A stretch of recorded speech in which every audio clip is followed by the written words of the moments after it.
Uzņēmīgie jaungulbenieši sāka savu uzņēmēju darbību ar koka detaļu ražošanu un apstrādi, pakāpeniski iesaistoties dažādos projektos un iegādājoties nepieciešamās iekārtas, līdz galu galā sāk ražot savus produktus, tostarp trailerus, bet ko tie piedāvā? Nāc šur tuvāk.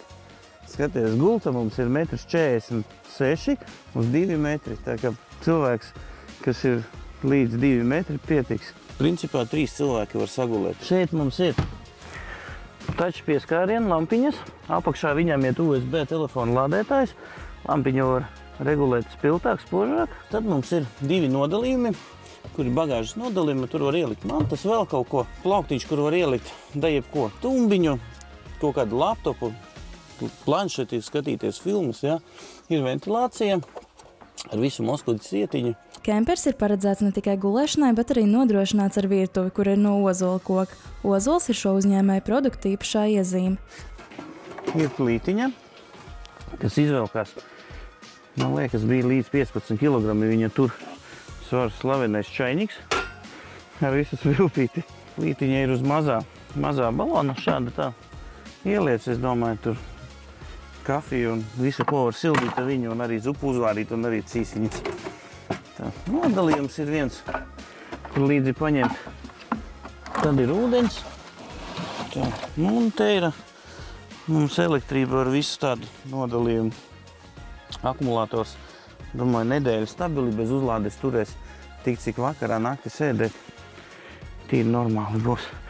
Viņam ir lādētājs klāt līdzi, lai var arī salādēt. Tā kā viss. Nu, un šeit ir 2 USB.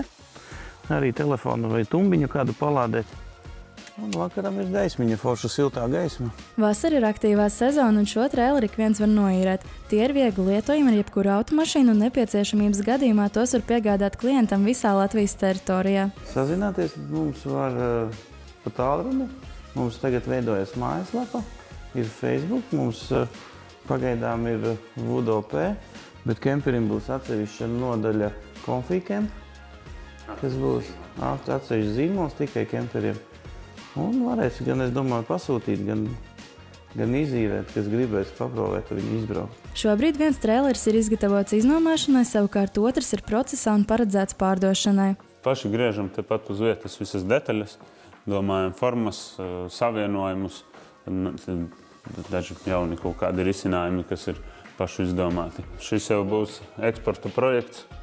Un jā, tieši šis modelis ies prom uz Austriju. Kā paši uzņēmēji min, viena traileru izgatavošana prasa aptuveni 2 nedēļas. Ja būs pieprasījums, tiks uzbūvēti vēl vairāk. Cilvēki interesējas un daudz interesējas.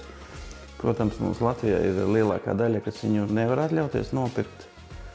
Un arī, teiksim, blakus uzņēmumiem, cik es esmu runājies, viņi varbūt pa 15 gadi ir 4 Latvijā pārdevuši.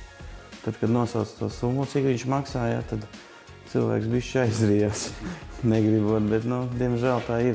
Latvijā tas, kas var atļauties viņu nopirkt, viņš gulēs viesnīcā. Tas ir tīri entuziasmam. Trailerī var uzturēties līdz pat -24 grādu temperatūrai, tāpēc medniekiem un zvejniekiem šis varētu būt īpaši piemērots pakalpojums.